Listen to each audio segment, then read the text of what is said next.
Karštas maistas. Sėdame valgyti, o bulvė kiek karšta. Taigi aš tik šiek tiek uždedu šakutę ir pučiuoju. Žvaigždutė puf puf žvaigždutė. Kol atvės. Tiesiog šaunu.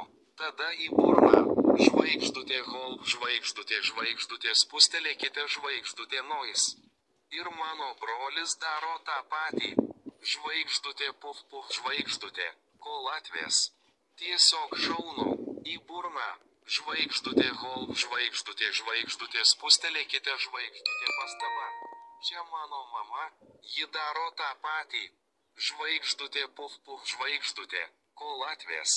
Tiesiog šaunu. Į burną. Žvaigždutė hol žvaigždutė žvaigždutė spustelėkite žvaigždutė pastaba. Bet mano tėti, ką jis veikia? Jis įsikiša į burną didelį bulvių gabalą ir tada tai tikrai daro. Jo akys iššoka. Jis plasnoja rankomis. Jis pučia, šaukia, kraipo galvą aukštyn ir žemyn. Jis įspjauna bulvių gabalėlius po visą lėkštę. Atsisuka į mus ir sako, saugokitės visi. Bulvės tikrai karštos.